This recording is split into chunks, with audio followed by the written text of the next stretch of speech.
بالله من الشيطان الرجيم. بسم الله الرحمن الرحيم. وبه نستعين وهو خير ناصر ومعين. وصلى الله على رسوله الكريم حبيب إله العالمين سيدنا ونبينا ومولانا بالقاسم محمد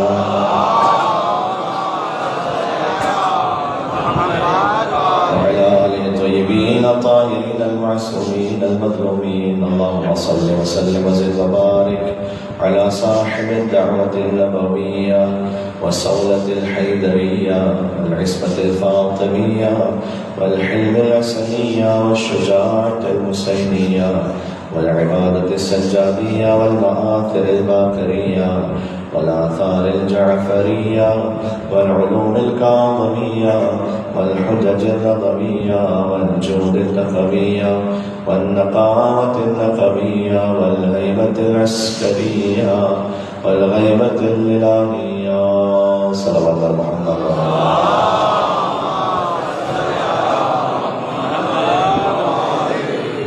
دعائے میں بزبان بسم اللہ الرحمن الرحیم. اللهم كن لوليك الحجة بن الحسن صلواتك عليه وعلى آبائه في هذه الساعة وفي كل ساعة وليا وحافظا وقائدا وناصرا ودليلا وعينا حتى تسكنه أرضك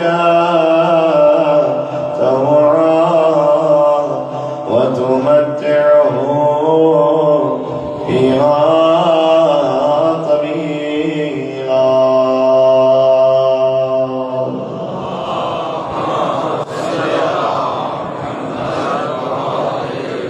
أما بعد فقد قال الله الحكيم في كتابه المجيد. بسم الله الرحمن الرحيم. رب المشرقين ورب المغربين فبأي آلاء ربكما تكذبان. مرج البحرين يلتقيان بينهما برزخ لا يبغيان. فبأي آلاء ربكما تكذبان.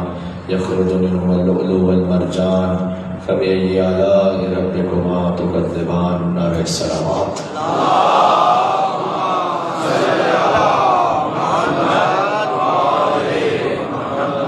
ماشاء اللہ. اس سے بہتر ایک اور مل کے صلوات بھی دیں. محمد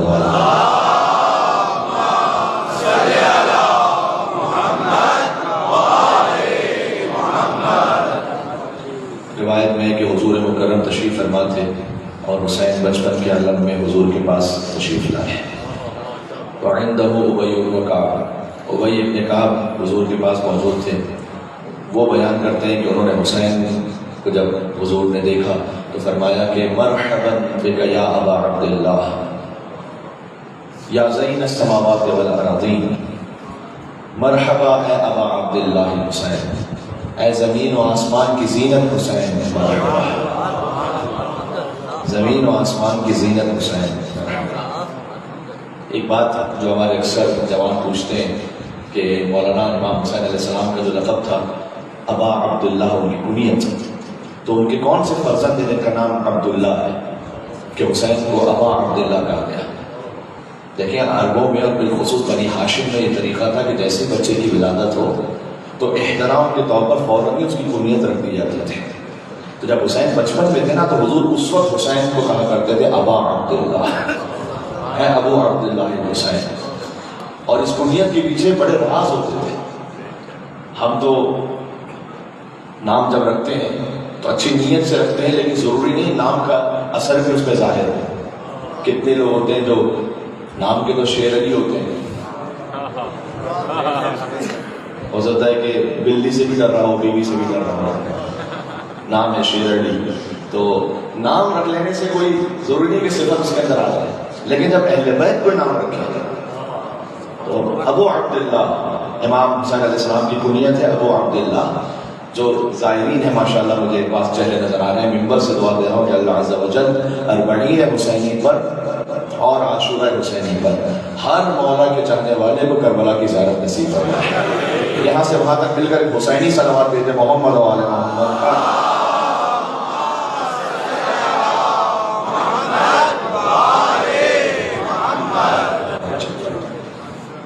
تو آپ تشریف لے جائیے جب، تو وہاں ریڈی چلانے والے ہوتے ہیں جو آپ کا سامان لے کر ایک ہوٹل سے دوسری جگہ پر، بس سے دوسری جگہ منتقل کرتے ہیں سامان. اس ریڈی کو کہتے ہیں عربی میں اربانہ. وہ جو ریڈی بانا ہوتا ہے نا، اس کو کہتے ہیں ابو اربانہ. یعنی کیا؟ ریڈی کا باپ نہیں، اس کا مالک. بات پہنچ رہی ہے؟ عبداللہ یعنی اللہ کے بندے. ابو عبداللہ اللہ سبحانہ و تعالیٰ کے حکم سے جو اللہ کے بندوں کا سردار، وہ ہے ابو عبداللہ حسین. پہنچ رہی ہے؟ یہ ہے حسین. تو جیسے ہی اس میں ایک اور بات بھی پوشیدہ ہے کہ اگر کوئی سخی ہو نا تو اسے عربی میں کہتے ہیں جواد، بڑا بانٹنے والا. اور اگر کوئی بہت ہی زیادہ سخی ہو تو کہتے ہیں ابو جواد، یعنی سخاوت مندوں کا باپ. عبداللہ یعنی اللہ کی بندگی کرنے والا. ابو عبداللہ یعنی اللہ کی بندگی کرنے والوں کا سردار. ایک مل کے حسینی صلوات بھیجیں یہاں سے وہاں تک محمد و آل محمد.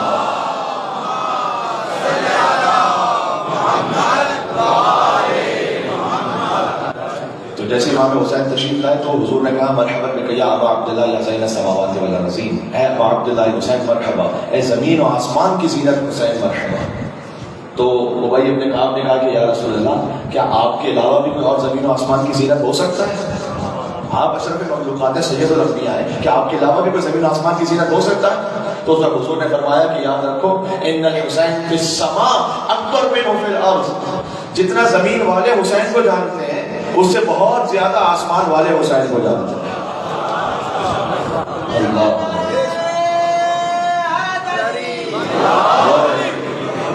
جتنا زمین والے حسین کو جانتے ہیں اس سے بہت زیادہ آسمان والے.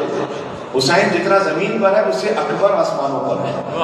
ان الحسین فی السماء اکبر منہ فی الارض فانه مکتوب عن یمین عرش اللہ. اس لیے کہ اللہ نے اپنے عرش کے دائیں طرف یہ لکھا ہوا ہے کہ انه مصباح وهدى وسفینۃ نجات، کہ حسین ہدایت کا چراغ بھی ہے، نجات کی کشتی بھی ہے. اللہ اکبر. عظمت امام حسین علیہ السلام بلند تر سلام. مل کے سلام. صلی علی محمد آل محمد. اس خاطر ہے کہ چونکہ امام حسین علیہ السلام سید الشہداء ہیں، تمام شہیدوں کے سردار. اس سے میرے بھائی نے ایک فرمائش کی تھی، اور مومن کی جانب سے فرمائش آئی تو میں حکم کا درجہ رکھتا ہوں، اس لیے میں اس جملے کو کہہ رہا ہوں کہ بعض لوگوں نے اسی شہادت ہی کا بہانہ بناتے ہوئے کہا امام حسین پر نہیں روئیں گے، اس لیے کہ حسین تو زندہ ہے، شہید زندہ ہوتا ہے. یہ شعر بھی لکھا گیا کہ روئے وہ جو قائل ہو ممات شہداء کے. البتہ یہ علامہ اقبال کا شعر نہیں، جو واٹس ایپ اور فیس بک کی معلومات ہمیشہ ٹھیک نہیں ہوتی. تو علامہ اقبال کا نہیں ہے شعر، لیکن یہ شعر لکھا گیا، یہ بڑے قدیم زمانے کی بات ہے. اس وقت سے یہ بات ہے کہ روئے وہ جو قائل ہو ممات شہداء کے، جو شہیدوں کے مر جانے کے قائل ہے وہ روئیں، ہم زندہ و جاوید کا ماتم نہیں کرتے. اس پر حضرت علامہ نقل صاحب نے اس کا جواب بھی دیا تھا، اور اس طرح سے انہوں نے فرمایا کہ اگر تم شہیدوں پہ نہیں روگے تو کیا روگے ان کو، کیا روگے ان کو جو ہلاک ابدی ہے. بات پہنچ رہی ہے. مل کے سلام دے تو نام ہے حسین ابن علی. صلی علی محمد آل محمد. کیا روگے ان کو جو ہلاک ابدی. انہوں نے کہا کہ روئے وہ جو قائل ہو ممات شہداء کا. ہم زندہ ہو جاوید کا ماتم نہیں کرتے. تو اچھا آپ شہیدوں پہ ماتم نہیں کرتے تو کیا کس پہ ماتم کریں گے؟ پھر کس پہ رو گے؟ ماتم نہ کرو تو رو گے کس پر؟ کیا رو گے ان کو جو ہلاک ابدی ہیں، رو گے ان کو جو ہلاک ابدی ہیں. کیوں زندہ ہو جاوید کا ماتم نہیں کرتے؟ تو جو شہید ہے وہ زندہ ہے اللہ سبحانہ و تعالیٰ کے حکم سے اللہ کے پاس. لیکن کیا حضرت حمزہ پر رسول اللہ نہیں ہوئے؟ سید الشہداء رونے کا حکم بھی دیا. جو گریہ ہے وہ مظلومیت پر ہے، ان کے زندہ ہونے پر نہیں ہے، ان کی مظلومیت پر گریہ ہے. جو مظلوم ہے، اب عبداللہ حسین صاحب سے بڑھ کے وہ مظلوم نہیں ہے. اور اس پر جناب پھر محسن نقوی صاحب نے وہ مشہور رسم بھی لکھی ہے جس کا مجھ سے کہا گیا. میں سارے میں تو نہیں، میں آگے بڑھنا چاہتا ہوں کہ کہتے ہیں بڑے فخر سے ہم غم نہیں کرتے، ماتم کی صدا سنتے ہیں، ماتم نہیں کرتے. وہ لوگ بھلا سمجھیں گے کیا رمز شہادت جو عید تو کرتے ہیں محرم نہیں کرتے. گریہ کیا یعقوب نے، ان کو بھی تو روکو. حضرت یوسف زندہ تھے یا نہیں تھے؟ یہ تو قرآن میں دلیل موجود ہے. حضرت یوسف علیہ السلام زندہ تھے اور یعقوب ان پر رو رہے تھے. گریہ کیا یعقوب نے، ان کو بھی تو روکو، سمجھاؤ انہیں زندوں کا ماتم نہیں کرتے. اور آدم نے تو حوا کے لیے پیٹا ہے سینہ.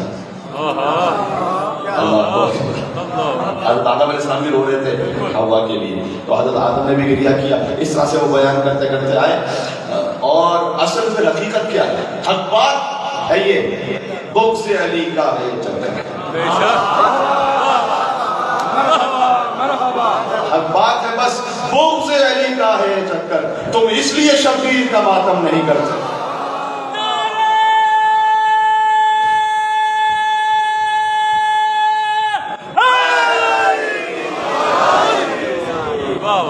حق بات ہے بس بغض علی کا ہے چکر. تم اس لیے شبیر کا ماتم نہیں کرتے. اور محسن یہی مقبول روایت ہے جہاں میں، محسن یہی مقبول روایت ہے جہاں میں، وہ قاتل کبھی مقتول کا ماتم نہیں کرتے.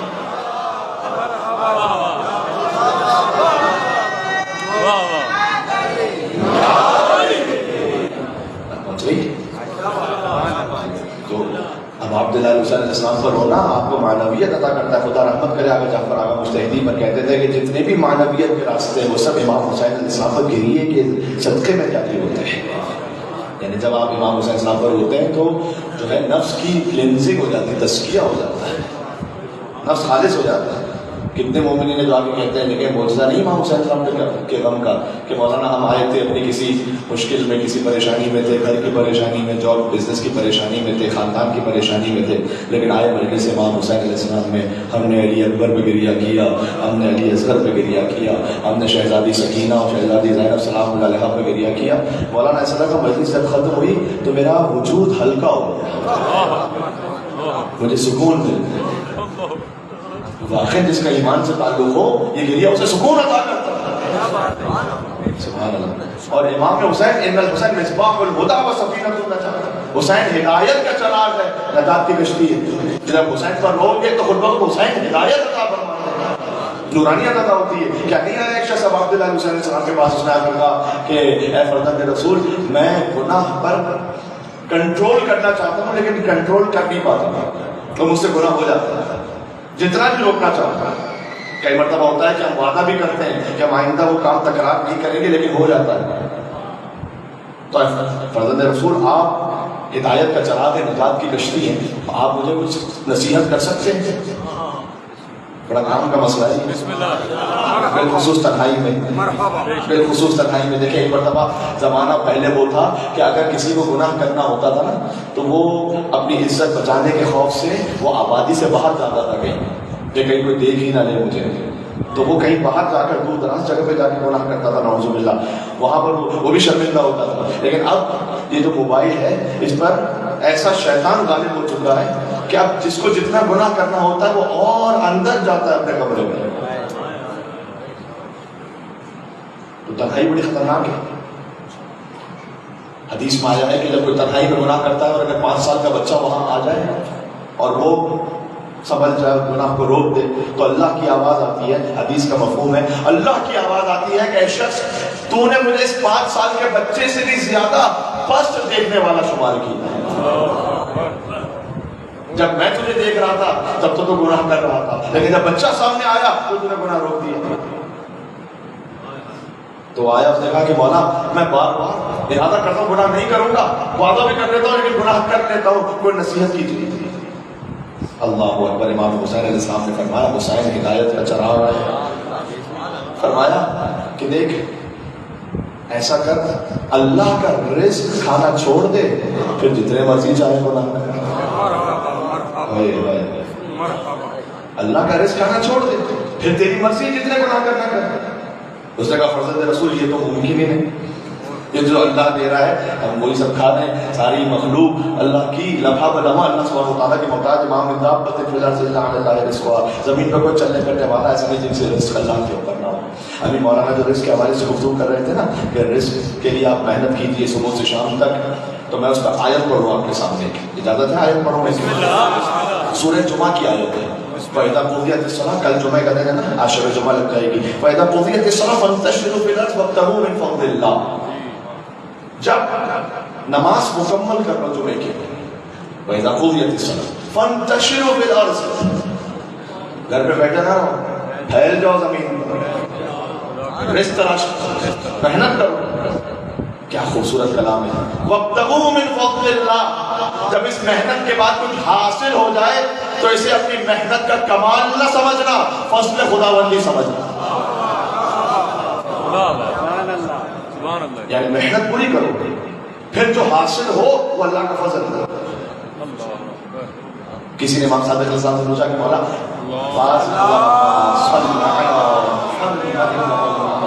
کسی نے امام سے پوچھا کہ مولا اللہ تعالیٰ نے بعض احمقوں کو بھی بڑا رزق دیا.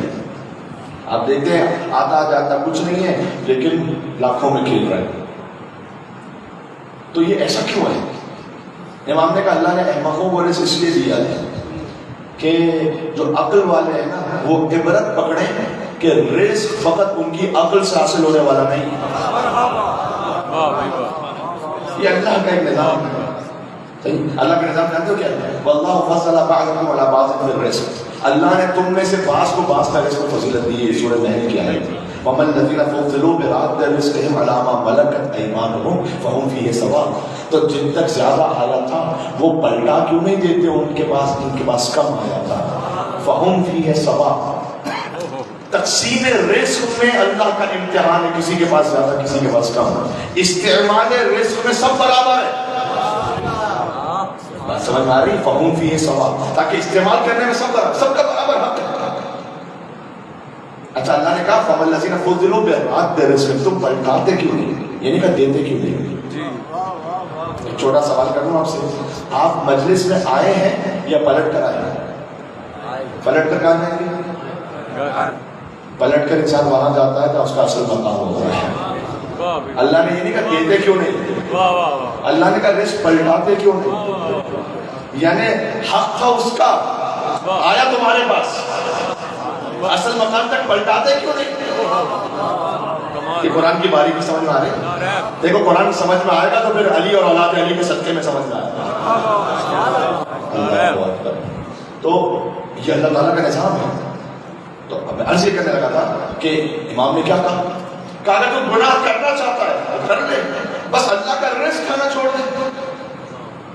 تو یہ کیا کوئی شرافت ہے کہ رزق بھی اللہ کا کھا رہا ہے اور اس رزق سے جو طاقت مل رہی ہے اسی سے گناہ کر رہا ہے؟ اس نے کہا مولا یہ تو نہیں کر سکتا، اللہ کا رزق کھانا تو نہیں چھوڑ سکتا. امام نے کہا پھر ایک اور کام کر. اس نے کہا اچھا مولا اور بتلائیے. کبھی ایسا کر اللہ کی حکومت سے باہر نکل جائے. بھائی جب تک آپ پاکستان میں تو پاکستان کا رول اپلائی ہوتا ہے نا آپ کا، تو اللہ کی حکومت میں جب تک ہے اگر تو اللہ کی حکومت سے نکل جائے پھر جو چاہے فضل ما شئت جو چاہے گناہ کر. اس نے کہا حکومت سے تو نہیں نکل سکتا، دعائے قمیل لا یمکن الفرار من حکومتک، پر تیری حکومت سے باہر جانا تو ممکن ہی نہیں. پھر مانے کا اچھا یہ بھی نہیں کر سکتا تو ایک اور کام کر. جب ملک الموت تیری روح قبض کرنے کے لیے آئے نا اس سے کہہ دینا جا نہیں جانا میں تیرے ساتھ.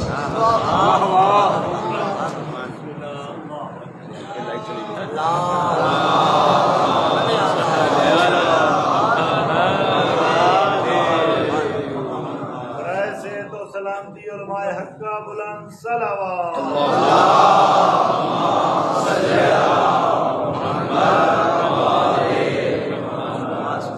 بر محمد دیگر صلوات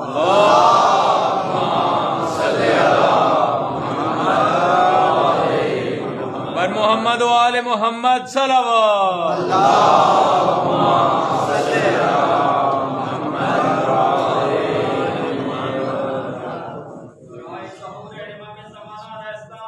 حضرات مومنین میں محمد شاہ شہیدہ دے چوئے حاجی حسین شاہ دے شہر دا ادی بابی محرم میں مشکین کرے گا. مولا حسین تو اڑیاں دھیاں دے پردے سلامت رکھے حاجی حسین شاہ دے شہر تے جو حاضر تفیق مومن او نظر اللہ نیاز حسین لنگر چکار کے لیے میں تھے فندی مولا تو اڑی رزق کی برکت محمد والے محمد بلند صلوات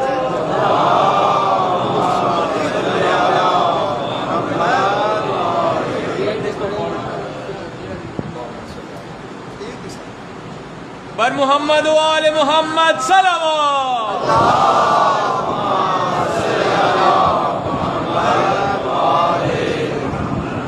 نعرہ تکبیر، اللہ اکبر. نعرہ رسالت، نعرہ حیدری.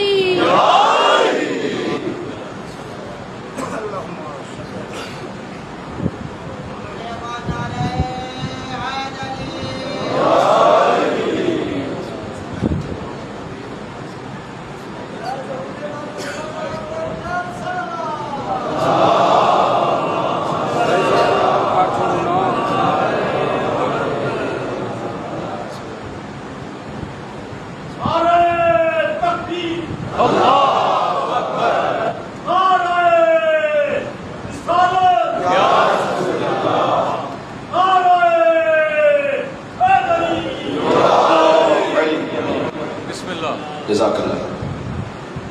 اب دیکھیے کل جنریٹر نہیں تھا، گرمی میں بیٹھے ہوئے تھے تو 1 گھنٹے سے اوپر میں نے تقریر کی تھی. آج پنکھے چل رہے ہیں لیکن مجھے مجلس مختصر رکھنی ہے اس لیے کہ یہاں سے ایک طویل سفر ہے تھوڑا، تو مجھے ایک اور جگہ پہنچنا ہے خدمت کے لیے، تو وقت کم ہے تو میں چاہتا ہوں جلدی جلدی باتیں آ جائیں. بسم اللہ بسم اللہ. امام نے کہا جب ملک الموت آئے تو اسے کہہ دینا نہیں آ رہا تیرے ساتھ، پھر گناہ کرنا ہے تو کر لے. اس نے کہا فرزند رسول یہ بھی نہیں ہو سکتا، یہ تو نہیں ہو سکتا. تو امام نے کہا اچھا پھر ایک اور کام کر، جب جہنم کے فرشتے تجھے جہنم میں دھکیلنے لگے تو ان سے کہتا نا نہیں جانا میں جاؤں گا. فضل ماشاء اللہ. اس نے کہا یہ بھی نہیں ہو سکتا. پھر امام نے کہا کہ اللہ کا رزق چھوڑ نہیں سکتا، اللہ کی حکومت سے نکل نہیں سکتا، ملک الموت کو منع کر نہیں سکتا، جہنم کے فرشتوں کو روک نہیں سکتا، تو پھر کس ذات میں گناہ کر رہا ہے اللہ سبحانہ و تعالیٰ؟ پھر کس کے معصیت کر رہا ہے؟ ان الحسین مصباح الہدی و سفینۃ النجاۃ. حسین ہدایت کا چراغ ہے، نجات کی کشتی. اس لیے جو قرآن میں تعبیر ہے، میں نے آیتیں پڑھی جو آپ کے سامنے سورہ رحمان کی، رب المشرقین و رب المغربین. جانتے ہو کس کا ذکر ہو رہا ہے؟ سبحان اللہ. دیکھو ایک قرآن کا ظاہر ہوتا ہے، ایک باطن ہوتا ہے. امام نے فرمایا ان لوگوں میں سے نہ ہو جانا جو قرآن کا فقط ایک معنی سمجھتے ہیں، ان میں سے نہ ہونا. اچھا لیکن یہ بات ہے کہ جو باطن قرآن ہے نا وہ سوائے محمد اور آل محمد کے کوئی بدلا نہیں سکتا. یہ نہیں ہو سکتا کہ میرے اپنے مزاج میں یہ ہے تو میں سمجھوں قرآن کا باطن یہ ہے. ہاں وما یعلم تأویلہ الا اللہ والراسخون فی العلم سورہ آل عمران کہ قرآن کی تعویل یعنی باطن کوئی نہیں جانتا الا اللہ مگر اللہ. والراسخون فی العلم یہ وہ کہ جن کے سینوں میں علم راسخ ہو چکا یعنی محمد و آل محمد علیہ السلام. اسی لیے سلوری کا دعویٰ سوائے علی کے اور کسی نے نہیں کیا. دیکھو ایک دعویٰ ہے سب سے مشکل ہے. اگر میں آپ سے یہ کہوں بالفرض میں کہوں کہ میں زندگی بھر ہمیشہ نماز شب پڑھتا رہا ہوں، آپ میرے دعوے کو جھٹلا نہیں سکتے. آپ کو کیا پتا شاید پڑھتا رہا ہوں. آپ نے رات کے وقت مجھے آ کے چیک تو نہیں کیا نا. اگر میں آپ سے کہوں کہ بھائی میں ہر ماہ اتنے لاکھ روپے صدقہ خیرات کرتا ہوں، آپ مجھے جھٹلا نہیں سکتے شاید کرتا ہوں. لیکن ایک دعویٰ ایسا ہے اگر میں نے کیا نا فوراً چپلا سکتے ہو. اگر میں کہوں میں دنیا کا سب سے بڑا عالم ہوں, جی جی فوراً آپ مجھ سے کوئی مشکل سوال کر لیں گے, مجھے جواب نہیں آئے گا, دعویٰ غلط ہو جائے گا. جی میں کہوں مجھے دنیا کی ہر چیز پتہ ہے, اوہو آپ کچھ بھی مجھ سے پوچھ لیں گے, مجھے جواب نہیں آئے گا, دعویٰ باطل ہو جائے گا یا نہیں؟ اس لیے مسجد کے نمازی بہت مل گئے, منبر پر سلونی کہنے والا علی کے سوا کوئی نہ ملا. جی ایمان نعرہ حیدری. واہ واہ تو تعبیر جو ہے نا باطن قرآن کا, اس میں علی اور اولاد علی کے کو نہیں بتا سکتا. واہ بے شک. اب ہے رب المشرقین و رب المغربین, وہ دو مشرقوں کا رب ہے, دو مغربوں کا رب ہے. اچھا یہ سورہ رحمان, چلنا میرے ساتھ سورہ مزمل. رب المشرق والمغرب لا الہ الا هو فاتخذہ وکیلا. وہ ایک مشرق کا رب ہے, ایک مغرب کا رب ہے, اس کے سوا کوئی معبود نہیں, اسی کو اپنا مددگار بنا ہوا. تو ایک مشرق ہے اور ایک مغرب, یا دو مشرق ہیں اور دو مغرب. اگر تھوڑا سا کنفیوز ہو گئے نا, مزید کر لیتے ہیں کنفیوز تھوڑا. سورہ معارج کی آیت سنو, فلا اقسم برب المشارق والمغارب. میں تو قسم کھاتا ہوں بہت سارے مشرقوں کی اور بہت سارے مغربوں کی. اب ایک مشرق اور ایک مغرب, یا دو مشرق اور دو مغرب, یا بہت سارے مشرق بہت سارے مغرب, تو ہے کیا صحیح ہے؟ ابن ابی القما نے آ کر میرے مولا علی علیہ السلام سے پوچھا کہ کیا قرآن میں اختلاف ہے؟ امام نے کہا وائے ہو تجھ پر, اللہ کی کتاب میں کوئی اختلاف نہیں. کبھی رہ لی الگ الگ آیتیں کیسی ہیں؟ میرے مولا نے فرمایا کہ جہاں اللہ نے کہا ہے رب المشرق والمغرب, ایک مشرق اور ایک مغرب کا رب, تو جہاں سورج طلوع ہوتا ہے, آج سورج طلوع ہوا اور پھر سورج غروب ہوا, جو سورج طلوع ہوتا ہے طلوع آفتاب, جب فجر کی نماز قضا ہو جاتی ہے, ایک ہے طلوع فجر, پھر ایک ہے طلوع آفتاب. طلوع فجر پر فجر شروع ہوتی ہے, طلوع آفتاب پر فجر قضا ہو جاتی ہے. جو طلوع آفتاب ہے جہاں سے سورج طلوع ہوا, وہ مشرق ہے نا, سورج طلوع ہو رہا ہے, وہ ایک پوائنٹ ہے جہاں سے سورج طلوع ہو رہا ہے, اور سورج غروب ہو جائے گا. تو فرض کر لو سورج طلوع ہوا 6 بجے صبح اور غروب ہو گیا 7 بجے, تو ایک مشرق ایک مغرب. لیکن دو مشرق اور دو مغرب ایسے ہیں کہ جب سورج طلوع ہو رہا ہوتا ہے تو آپ کے ہاں جب مشرق ہے تو دنیا کی کسی اور جگہ پر مغرب ہے. یہ اس وقت علی کے سوا کون بتا سکتا تھا؟ آج تو سمجھنا آسان ہے نا بھائی, آپ کیا سورج طلوع ہو رہا ہے تو کہیں امریکہ میں کینیڈا میں غروب ہو رہا ہے, تو وہاں مغرب ہو رہی ہے, یہاں مشرق ہو رہی ہے. جب آپ کے یہاں غروب ہو رہا ہے تو کہیں اور طلوع ہو رہا ہے. دو مشرق ایک دن میں دو مغرب ہوگا یا نہیں ہوگا؟ وہ دو مشرقوں کا رب ہے, دو مغربوں کا رب ہے. ایک اور روایت اس طرح سے بھی ہے کہ مولانا نے فرمایا کہ چونکہ سورج سردیوں میں الگ افق سے طلوع ہوتا ہے, گرمیوں میں الگ افق سے طلوع ہوتا ہے, اس لیے سردیوں میں راتیں بڑی ہوتی ہیں, دن چھوٹے ہوتے ہیں. گرمیوں میں دن بڑے ہوتے ہیں, راتیں چھوٹی ہوتی ہیں. دو مشرقوں کا رب, دو مغربوں کا رب. پھر فرمایا کیا علی یہ بتائیے بہت سے مشرقوں کا رب, بہت سے مغربوں کا رب. کہ دیکھو زمین کی جو اپنی حرکت ہوتی ہے نا, آج کل سائنس ٹیکنالوجی کا زمانہ ہے, اس کو سب سمجھتے ہیں, زمین کی جو اپنی حرکت ہے, آج اگر سورج طلوع ہوا ہے 6 بجے فرض کیجیے, تو کل ہو سکتا ہے طلوع 6:01 پر. واہ واہ واہ واہ. پھر طلوع ہوگا 6:02 پر. غروب ہوا ہے 7 بجے, تو پھر غروب ہوگا اگلے دن 6:59 پر, 6:58 پر. ایسے ہی ہے. امام نے کہا پورے سال 360 مشرق ہوتے ہیں, 360 مغرب ہوتے ہیں. اللہ اکبر, یا علی یا علی.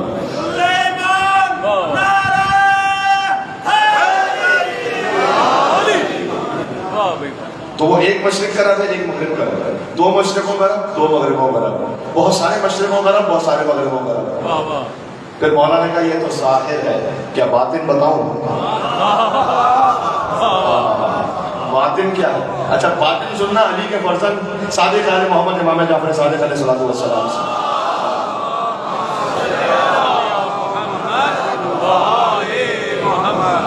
امام نے کہا باطن جانتے ہو کیا ہے؟ ابو بصیر نام کے ایک ساتھی, نابینا ساتھی, دیکھ نہیں سکتے تھے, لیکن امام نے لقب دیا تھا ابو بصیر, بصیرت رکھنے والوں کا باپ. بصارت رکھنے والوں کا نہیں، بصیرت رکھنے والوں کا. ان کے لیے ایک روایت ملتی ہے کہ امام تشریف فرماتے تو کسی نے کہا کہ مولا آپ کے کتنے زیادہ چاہنے والے ہو گئے. امام نے کہا کہ جو حقیقی چاہنے والے ہیں نا، مسجد میں مولا تشریف فرماتے، امام نے کہا اب ان سے پوچھو کہ میں کہاں بیٹھا ہوں اس وقت. انہوں نے جا کے پوچھا کسی صحابی نے کہ امام کہاں ہے؟ کہ پتہ نہیں تھوڑی دیر پہلے یہاں تھے اب نظر نہیں آ رہے. پھر کسی سے پوچھا کہاں ہے؟ کہا کچھ دیر پہلے دیکھا تھا، اللہ جانے کہاں گئے. اتنے پر ابو بصیر داخل ہوئے جو نابینا ہے. امام نے کہا اس سے پوچھو. سے پوچھا امام کہاں ہے؟ جانتے ہو امام کہاں ہے؟ کہا اندھے کو نظر نہیں آ رہا، سامنے سے نور تو ہے امام کا. اللہ اکبر. تو یہ نور امامت کو دیکھا کرتے ہیں. ابو بصیر کہتے ہیں کہ مولا اس کا کوئی ظاہر ہے؟ تو آپ کی جد علی نے فرما دیا باطن بھی ہے کوئی. امام نے کہا باطن بھی ہے. باطن یہ ہے کہ یہاں مشارق یہاں سے سورج طلوع ہوتا ہے، مغارب یہاں غروب ہوتا ہے. امام نے کہا مشارق سے مراد سارے انبیاء ہیں. اللہ کہہ رہا ہے کہ وہ مشرقوں کا رب ہے، یعنی انبیاء کا رب ہے. مغارب سے مراد سارے اوصیاء ہیں، یعنی جو نور انبیاء سے چلتا ہے وہ اوصیاء تک پہنچتا ہے. پھر کہا مولا مشرقین، دو مشرقوں کا رب دو مغربوں کا رب، اس کا کیا مطلب ہے؟ امام نے کہا مشرقین سے مراد محمد و علی، مغربین سے مراد حسن اور حسین. اللہ اکبر. جو نور محمد اور علی سے چلا ہے وہ حسن اور حسین تک پہنچا ہے. تو رب المشرقین ہے اور رب المغربین ہے، یعنی محمد اور علی کا رب، حسن اور حسین کا رب. مشارق سے مراد انبیاء، مغارب سے مراد اوصیاء، مشرقین سے مراد محمد و علی، مغربین سے مراد حسن اور حسین. اور ایک مشرق اور ایک مغرب کو دیکھنا ہو تو غدیر کے میدان میں دیکھنا کہ جب ایک مشرق نے مغرب کو ہاتھوں میں بلند کیا،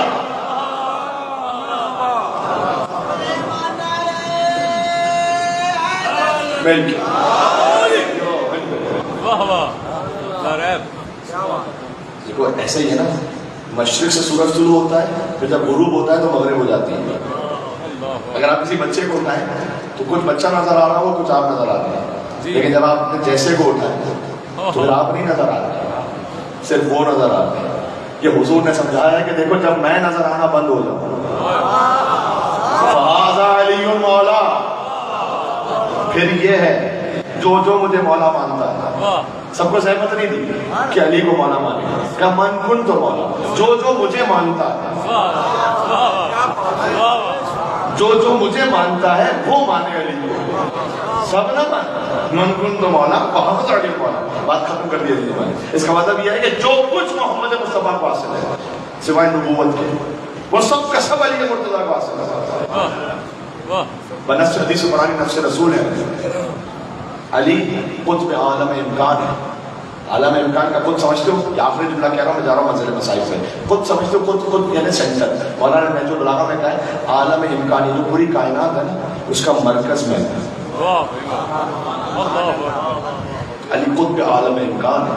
علی مولا المؤمنین، علی یاسوب الدین، علی نبی عظیم، علی مبید الشرک والمشرکین، علی قاتل الناقصین والقاسطین والمارقین، علی ابو الیتامى والمساکین، باب حکمت رب العالمین، اول العابدین، باب حکمت رب العالمین، عمود الدین، علی شفیع ہارون، علی نفس الرسول، علی زوج البتول، علی سیف اللہ المسلول، علی امیر البررہ، قاتل الفجرہ، قسیم الجنت والنار، صاحب اللواء، سید العرب، کشاف الکرب، صدیق اکبر، فاروق اعظم ہے.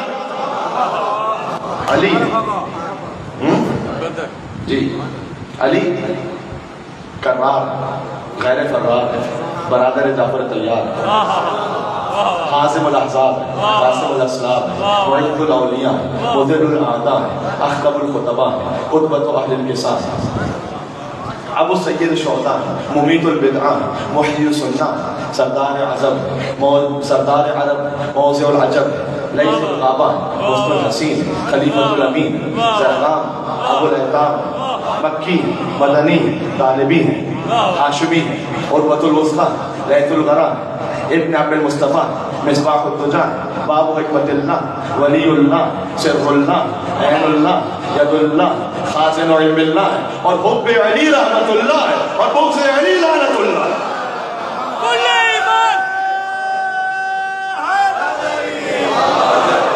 نعرہ تکبیر، نعرہ رسالت، نعرہ حیدری. واہ واہ واہ بھائی واہ. یہ مجھ سے کہا تھا کسی نے کہ علی کا مقدر سناؤ، لیکن میں ایک اور انداز سے سنا دیا آپ کو. بسم اللہ علی کا مقدر تو آپ تک پہنچا وہی ہے، جی. لیکن میں چاہ رہا تھا کہ بات پہنچ جائے گی. بسم اللہ. تو وہ علی بن ابی طالب ماشاء اللہ جی. ماشاء اللہ. سچ کا کب جھوٹ برم رنگ چڑھا دیتے ہیں، جو کہا حق نے وہ زمانے کو سنا دیتے ہیں. اور ہم کو حیدر کے فضائل کی کوئی حد نہ ملی اور ان کو شکوہ ہے کہ ہم حد سے بڑھا دیتے ہیں.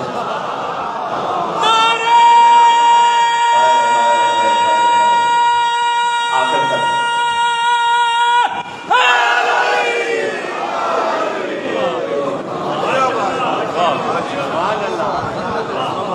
یہ ہے علی.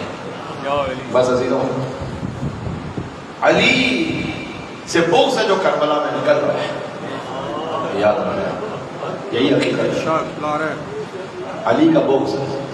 ظاہر میں نمازیں تو وہ بھی پڑھ رہے ہیں، لیکن وہ علی کی محبت کے بغیر نماز ہے. اچھا کوئی یہ نہ سمجھے، یہ جو نماز چھوڑنے والے ہوتے ہیں نا، وہ بہانہ بناتے کہتے ہیں نماز تو یزیدی بھی پڑھتے تھے. ہاں یہ بہانہ نہ بنا. کیوں پتہ ہے کیوں؟ اس لیے کہ نماز یزیدی بھی پڑھتے تھے، میں مانتا ہوں، لیکن نماز حسینی بھی پڑھ رہے تھے. تو تم سے کون کہہ رہا ہے کہ یزیدیوں والی نماز پڑھو؟ بھائی تم حسینیوں والی نماز پڑھو نا. یہ کہتے ہیں بھائی نماز تو یزیدی بھی پڑھتے تھے. ہاں پڑھتے تھے. وہ کیسا تمسخر اسلام کی تقدیر کے ساتھ، کٹا شبیر کے ساتھ، نعرہ تکبیر کے ساتھ. تو نماز وہ پڑھ رہے تھے، لیکن وہ یزیدیوں والی نماز جو منہ پہ ماری جائے، وہ بغض علی کے ساتھ. اسے چھوڑو، لیکن حسین بھی تو نماز پڑھ. عاشور کے دن کربلا میں ظہر کی نماز حسین نے ایسے انجام دی کہ حسین کے 2 سپاہی، حسین کے 2 صحابی شہید، سعید ابن عبداللہ اور زہیر خیر حسین کے سامنے کھڑے ہو گئے کہ مولا کوئی تیر آپ تک نہیں پہنچنے دیں گے. یہ والی نماز پڑھو نا تم. نماز کو نہ چھوڑو، حسین والی نماز پڑھو. یہ بات ذہن میں رہے. تو وہاں عبادتیں تھیں، لیکن روح عبادت کے بغیر. یہاں ابا عبداللہ حسین علیہ السلام کے پاس شب جمعہ دیکھو آ رہی ہے. عاشور کے بعد پہلی شب جمعہ ہے. شب جمعہ امام حسین کی زیارت کی رات ہے. کربلا جو نہ بھی پہنچ پائے تو اسے چاہیے کربلا کا رخ کرے اور کہہ سکتا ہے زیارت وارثہ پڑھے السلام علیکم وارث آدم صفوت اللہ، السلام علیکم وارث نوح نبی اللہ، السلام علیکم وارث ابراہیم خلیل اللہ، السلام علیکم وارث موسیٰ کلیم اللہ، السلام علیکم وارث عیسیٰ روح اللہ، السلام علیکم وارث محمد حبیب اللہ. جو پڑھ سکتا ہے زیارت وارثہ پڑھے، جو نہیں پڑھ سکتا امام نے فرمایا ہے کہ اپنے گھر کی چھت پہ جاؤ. اگر یہ بھی نہ کر سکو تو کہیں پر کسی مقام پر داہنے باہنے دیکھو، اوپر اور نیچے دیکھو. یہ رمز ہے اس بات کا کہ اللہ نے کائنات کو حسین ابن علی کے اختیار میں دیا.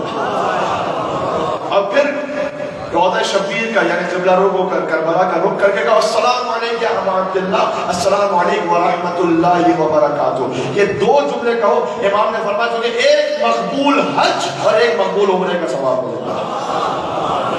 اللہ، یہ اللہ حسین کے نام پہ بانٹ رہا ہے. کوئی یہ نہ کہے کہ اتنے سے عمل میں اتنا بڑا ثواب کیسے ہے. یہ ثواب کرنے والے کے عمل پر نہیں ہے، جس کی خاطر یہ عمل ہو وہ اللہ کو اتنا محبوب ہے. وہ حسین ہے کہ اللہ حسین کی خاطر کائنات لٹانے کو تیار ہے. شب جمعہ ہے،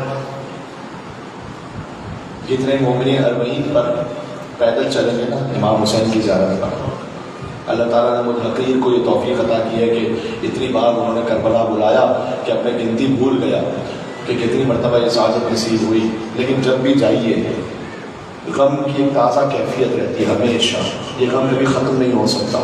تو جب نجف سے کربلا زائرین چلتے ہیں نا پیدل، آج تو ماشاءاللہ کافی موقف ہے، اتنا نیاز کا اہتمام ہے کہ آپ جو چاہیں وہ آپ کے لیے میسر ہے. ایک زمانہ تھا کہ جب یہ کچھ بھی نہیں تھا تب ملا عباس مازندرانی وہ ایران سے پیدل چلتے تھے امام حسین کی زیارت پر۔ ایک دفعہ جب صدام کی حکومت ختم ہوئی تھی تو ہمارے کچھ عزیز دوست وہ قم سے جا رہے تھے مولا حسین کی زیارت پر، تو انہوں نے بتایا کہ حالات بڑے سخت تھے، کہیں سے بھی کہیں کوئی فائرنگ ہو سکتی تھی، کوئی واقعہ ہو سکتا تھا۔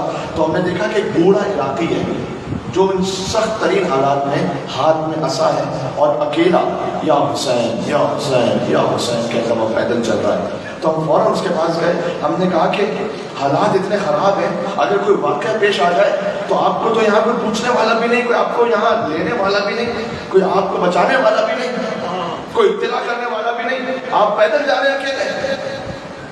تو اس نے کہا کہ ہاں بات یہ ہے کہ میں نے علماء سے سنا ہے کہ اگر کوئی حسین کی زیارت پر جائے اور راستے میں مر جائے تو پھر حسین اس کی زیارت کو آیا کرتا ہے۔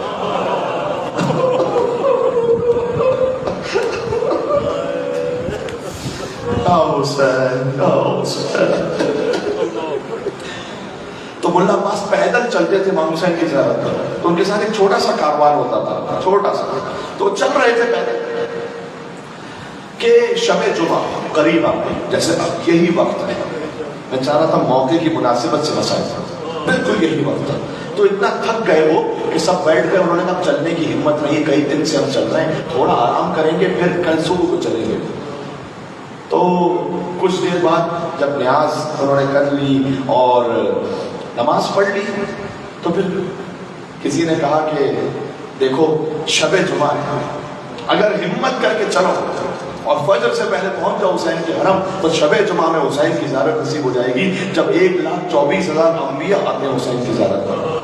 تو تھکا ہوا قافلہ حسین کا نام سنتا ہے، وہ اپنے مقام سے پھر کھڑا ہوا، پھر چلنے لگا، یا حسین یا حسین، کہتے ہیں ہم سرکتے سرکتے گھسکتے پہنچ رہے تھے اور پہنچے حسین کے حرم میں فجر سے پہلے، ذریعہ مطہر سامنے۔ تو ملا عباس کہتے ہیں میں مولا کی ذریعے کے سامنے کھڑا ہوا اور میں نے کہا مولا میں اپنی حاجتیں اور دعائیں تو بعد میں کہوں گا، اگر کسی کے یہاں کوئی میت ہوئی تو پہلے پرسہ دیتے ہیں، لیکن مولا اگر ایک میت ہوئی ہو تو ایک پرسہ دیتے ہیں، جس نے ایک دن میں 72 لاشیں اٹھائی۔ تو مولا مجھے سمجھ میں نہیں آتا میں کس شہید کا پرسہ آپ کو پیش کروں، کیا عباس کے کٹے ہوئے بازوؤں کا پرسہ دوں، یا علی اصغر کے زخمی گلے کا پرسہ دوں، یا زینب کی چھنتی ہوئی چادر کا پرسہ دوں، یا سکینہ کو لگتے ہوئے تماچوں کا پرسہ دوں، یا یتیم حسن قاسم کی پامال لاش کا پرسہ دوں؟ تو میں نے مولا سے کہا مولا دیکھو فطرت کی بات ہے، عشرہ پورا ہوتا ہے نا محرم کا، تو کسی دن آپ حضرت حر کے مصائب پڑھتے ہیں، کسی دن حبیب ابن مظاہر کے پڑھتے ہیں، پھر ایک شب مقصود ہوتی ہے شہزادہ علی اصغر، ایک شب شہزادہ علی اکبر، ایک شب شہزادہ قاسم، ایک شب ابو الفضل عباس۔ شہادت ہے تو سب کی عاشور کے دن ہوئی ہے نا، تو ہم یہ ایک الگ الگ کر کے ذکر کیوں کرتے ہیں؟ اس لیے کہ کسی ذاکر کی یہ ہمت نہیں ہے کہ ایک ساتھ ساری شہادتیں پڑھیں، نہ کوئی سن سکتا ہے کہ ایک ساتھ ایک شہادت سننے کے بعد کیا حالت ہوتی ہے، ساری شہادتیں نہ کوئی ایک ساتھ پڑھ سکتا ہے نہ کوئی ایک ساتھ سن سکتا ہے۔ تو ذرا سوچو جو ہم ایک ساتھ پڑھ نہیں سکتے، جو تم ایک ساتھ سن نہیں سکتے، وہ حسین نے ایک دن میں اٹھائے، پیاسے میں عجبت قیامت کا پڑا ہے، ایک لاش ابھی لایا ہے ایک لینے چلا۔